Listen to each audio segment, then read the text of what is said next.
The world applauds success, but ignores the silent power that created it.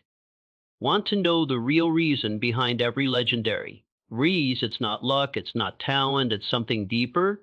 Hi, I'm bringing you timeless wisdom from Napoleon Hill, the man behind Think and Grow Rich. Today we uncover the hidden force that drives every great success story. It's not talked about enough, tights. Once you understand it, everything in your life can change.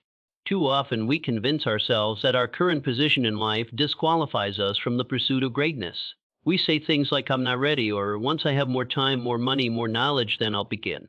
But let me ask you this: how can the future ever be different if we are unwilling to move from where we stand now?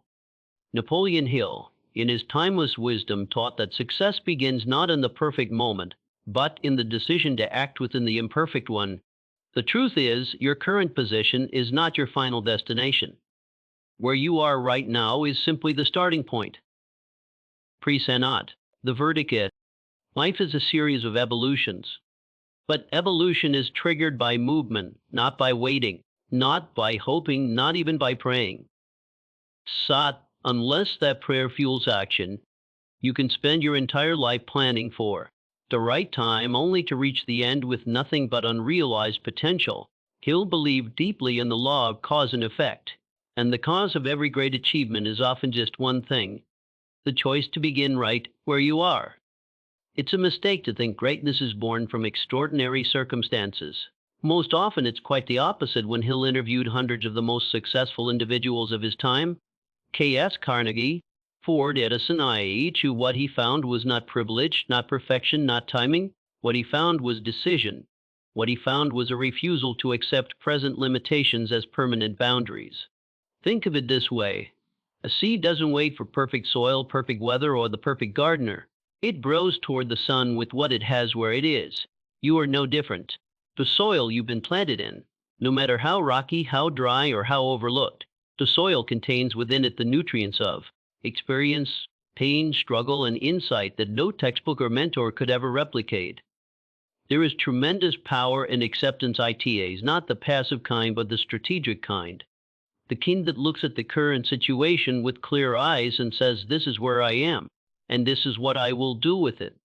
That kind of self-honesty, when paired with vision, is not weakness, it is the root of unstoppable momentum. Many people spend their lives comparing their chapter 1 to someone else's chapter 20. They see a successful entrepreneur, a famous artist, a respected leader, Siddhar, and they assume that the greatness they see, born fully formed, but behind every polished story lies a private beginning, one filled with confusion, setbacks, and 1,000 silent decisions to keep going. The difference between those who rise and those who remain isn't found in talent or opportunity, it is found in the willingness to begin. In the words of Hill, do not wait. The time will never be just right. Start where you stand and work with whatever tools you may have at your command. Let that truth settle into your spirit. You may not have everything you think you need. You may feel unqualified, overwhelmed, or unseen. But if you wait until all those feelings disappear, you'll miss the very moment that could have changed everything. The leap toward greatness isn't made with certainty, it's made with courage. Starting where you are is not about lowering your ambition. It's about anchoring it. It's about understanding that the most powerful step isn't the one you dream about, it's the one you actually take. You don't need to know how you'll reach the summit. You just need to be brave enough to begin the climb.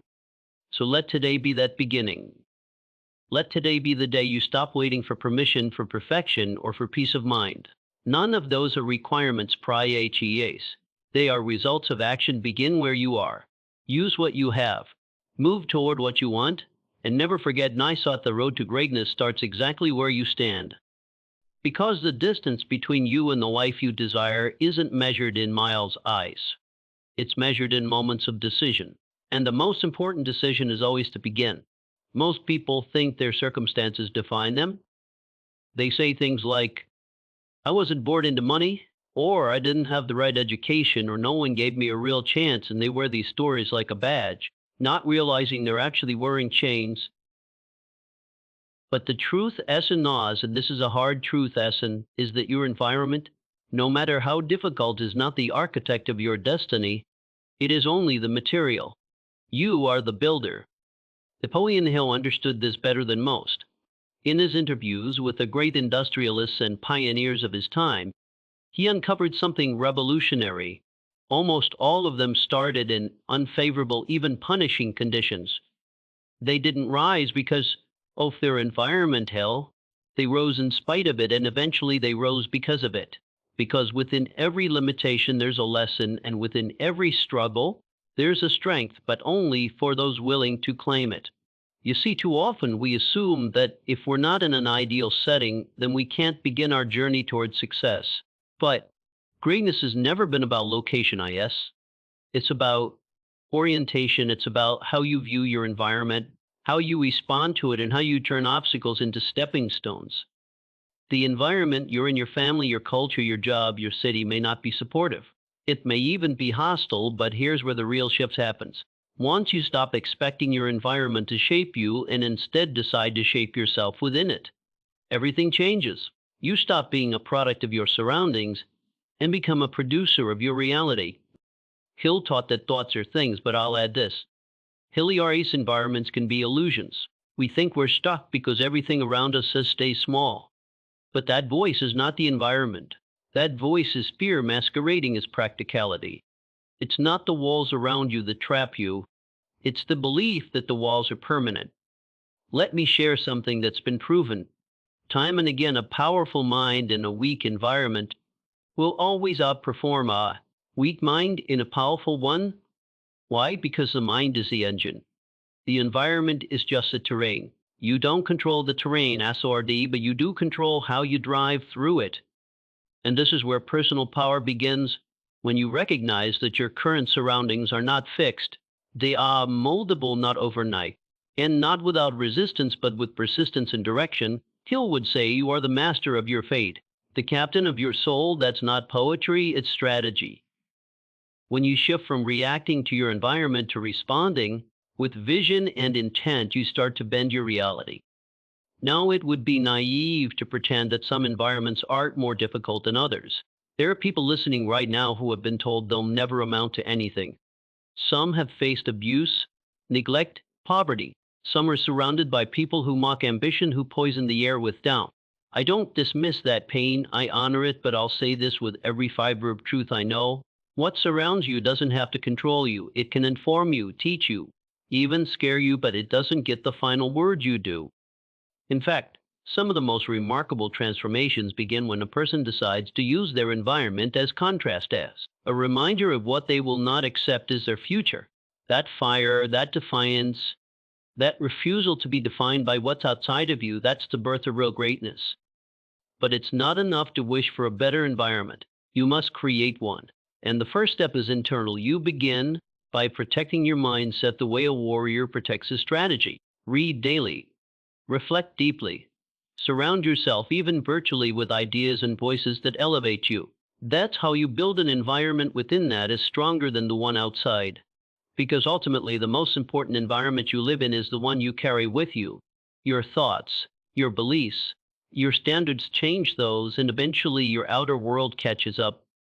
So, don't wait for your surroundings to improve before you move. Move and watch your surroundings reshape in response. That's not magic, that's alignment. That's the mind in command of the material. You may not control where you began, but you absolutely control where you go next. And the moment you take command of your environment, inner and outer, that's the moment you start rewriting your destiny. Let's be honest. Most people wait. They wait for clarity, for confidence, for the right time. They wait until the plan is perfect or the path is smooth. And while they wait, time slips through their fingers like sand. But let me offer you something radically different. Greatness doesn't begin when you're ready. It begins when you start. Action is the cure to fear. Movement is the antidote to doubt. And commitment is the signal the universe has been waiting for. Napoleon Hill didn't merely talk about thought. He talked about thought backed by purpose. Thought fused with action.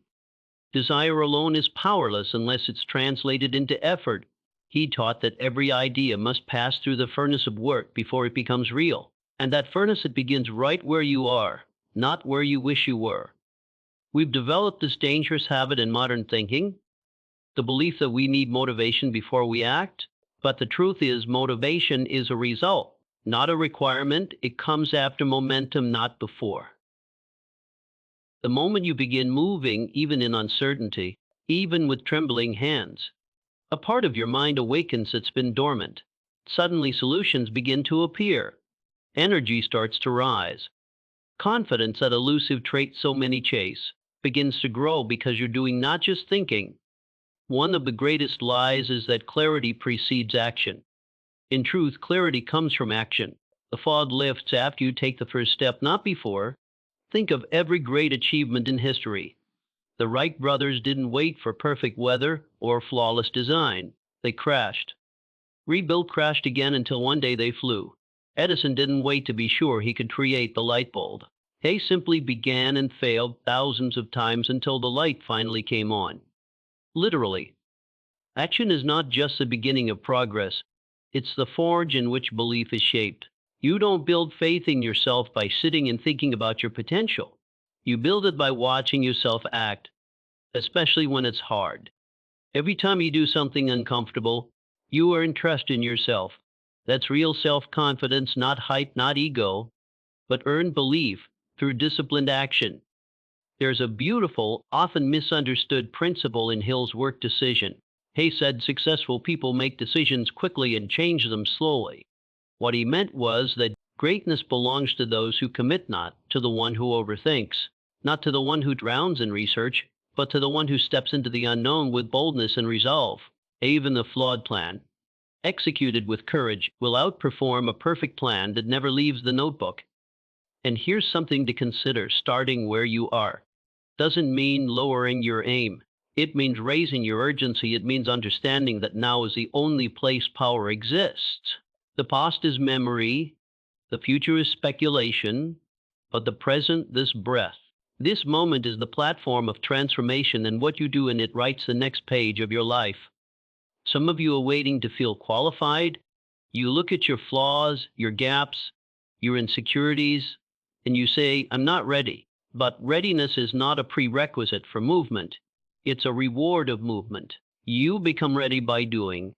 The greatest leaders, inventors, and thinkers didn't begin because they were confident. They became confident because they began now. Does that mean every action will lead to immediate success? Of course not. But every step forward expands your vision. It reveals the next step. It teaches. It refines. Sometimes your initial direction isn't the final destination, but you can't correct a course you never started. Movement is intelligence in motion. You learn more by acting imperfectly than by thinking perfectly and doing nothing. So, what does it mean to begin where you are? It means stop waiting for the right time and start becoming the right person. It means using what you have right now without apology or excuse. It means embracing discomfort as a signal that you're growing, not failing. And most of all, it means honoring your life enough to start shaping it even if no one else believes in it yet. Because the act of beginning sends a message to the world and to your subconscious mind that you are not a spectator. You are a participant in your own becoming. You are no longer a passive consumer of inspiration, but a bold creator of change. Don't wait for certainty. Start with conviction. The road will rise to meet you the moment your feet begin to move. There's a truth most people are reluctant to face, and it's this: you are not waiting on life. Life is waiting on you. Every circumstance, every environment, every obstacle is a mirror, not a wall. It reflects your belief system, your attitude, and most importantly, your willingness to take ownership. If you're stuck, it's not because the world is against you. It's because there is something within you that has not yet taken full responsibility for the path ahead. When Napoleon Hill spoke about the power of thought, he wasn't suggesting you simply sit and think yourself into success. He was pointing to a deeper law that your thoughts shape your beliefs. Your beliefs govern your actions, and your actions create your results. But what sits underneath all of that? Responsibility. Until you take ownership of how your thoughts operate, how your emotions dictate your behavior, and how your choices either build or destroy your future, Greatness will remain a distant theory instead of a living experience. One of the most paralyzing myths is the idea that success is a matter of luck, background, or external support. But let me tell you, the most powerful people you admire didn't get where they are because of perfect circumstances. They got there because they stopped pointing fingers. They stopped blaming the economy, their past, or their lack of support, and instead they asked, "What can I do right now with what I have?" That question, simple on the surface, holds profound power, because the moment you ask it, you shift from being a victim of circumstance to the creator of new possibility. That's where all momentum begins. Ownership turns weakness into strategy. It turns failure into feedback, and it turns limitation into innovation. But none of that is possible until you accept that no one is coming to save you. Not the government, not the job, not even your mentors. The moment you internalize that truth, you become unstoppable. It's not about shame or guilt, it's about power. The power to respond to responsibility. If you break the word down, simply means the ability to respond. And in every situation, no matter how painful or how unfair, you still have that ability. You can respond with bitterness or with growth, with retreat or with resolve, with delay or with decision. And over time, those responses form your destiny. When Hill interviewed the most successful minds of his time, he found one common trait. They all refused to make excuses. It wasn't that they never failed, they did repeatedly. But they never surrendered their personal agency. Even in loss, they looked for the seat of advantage. Even in defeat, they claimed the lesson. That level of personal accountability is what separates those who wish from those who achieve. Think about this. What's the cost of not taking full ownership? You hand your power over to someone else. You let your boss, your parents, your past, your critics dictate what's possible for your future. And you may think you're protecting yourself from failure, but what you're actually doing is protecting yourself from growth. Growth is uncomfortable. Growth requires you to face yourself honestly. It demands you stop pretending. Start confronting the real reasons you haven't moved forward. Fear, laziness, doubt, distraction. But once you shine light on those things, you're no longer a prisoner to them. You gain clarity, you gain control. You begin to architect your life with intentionality instead of stumbling through it with hope. Taking ownership doesn't mean you control everything, but it means you claim control over how you show up. You may not choose the storm, but you choose how to sail through it.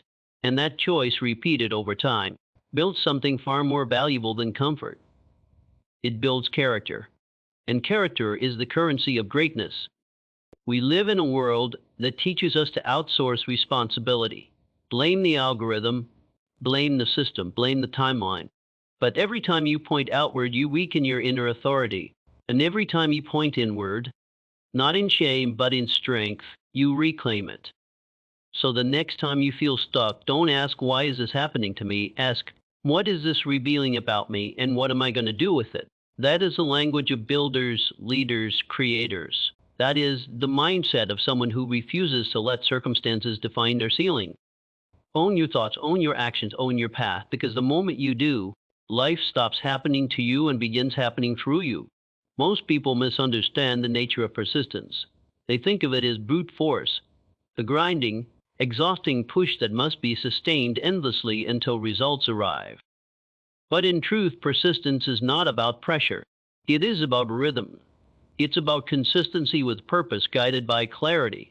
And more than anything, it is the invisible force that transforms ordinary effort into extraordinary achievement.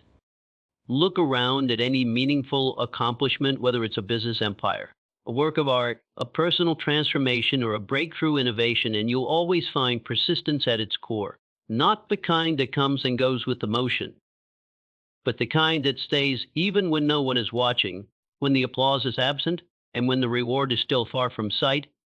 Napoleon Hill said, "Persistence is to the character of man as carbon is to steel." Think about that. Carbon doesn't just support steel. It strengthens it, it gives it integrity. In the same way, persistence fortifies your character every time you choose not to give up, especially when giving up would be easier. You're not just progressing toward a goal, you're forging a self capable of sustaining the weight. off that goal once it arrives. But why is persistence so rare? Because it demands an uncommon relationship with failure. Most people fear failure. They treat it as evidence that they aren't good enough or that success is not meant for them, but those who persist treat failure differently. They see it as information, as training, as redirection. Failure, in their minds, is not a stop sign, it's feedback. And feedback, when used correctly, becomes fuel. There's a profound psychological shift that occurs the moment you begin to expect resistance. Commit to pushing forward anyway. You stop being surprised by difficulty. You stop resenting the time it takes. You stop questioning your worth based on temporary results. Instead, you begin to embody the mindset that success is inevitable if you do not quit. This is not motivational fluff. It's principle. And principles don't change. Circumstances change, emotions change, but principles are eternal. And the principle of persistence is one of the most powerful levers you can pull in your life, not because it guarantees immediate success, but because it makes failure irrelevant in the long run. Think of persistence as compound interest. It doesn't look like much in the beginning. A few small steps, a few repeated efforts, maybe even a few disappointments, but over time those efforts stack, they multiply. They create momentum, and eventually they reach a tipping point where results begin to show up. ITAs, not just occasionally, but consistently. Here's the key: the world does not reward talent alone, it rewards endurance. Because talent without discipline fades, inspiration without follow through dies. But even average skill, when combined with relentless persistence, can produce world class results. History proves this over and over. So, what's the mechanism behind this? It's simple: habitual execution over emotional motivation. Emotion is temporary, habits are structural. If you're waiting to feel inspired every day before you act, you've already lost the battle. But if you've built a system where action is automatic, regardless of how you feel, you become unstoppable. And don't misunderstand why persistence is not always loud, it's not always dramatic. Often it's quiet, unseen. It's the choice to write another page when no one's reading, to study another hour, when no one's testing, to build another piece, when no one's watching. And eventually, those invisible acts create visible results. We live in a culture obsessed with speed, fast success, instant gratification, overnight validation. But the truth is, anything of lasting value is built slowly, brick by brick, day by day, hour by hour, and the person who is willing to persist while others seek shortcuts becomes the one others look to when the dust settles. That's why persistence is not just a tactic, it's a philosophy, a way of life, a commitment to staying on the path even when the path is unclear, a refusal to be swayed by temporary emotions or temporary failures. And so, if you're standing at the edge of your dreams, wondering whether it's worth the cost, wondering if you have what it takes, let me offer this simple truth: you don't have to be extraordinary to begin. But if you persist, you will become extraordinary by what the journey makes of you.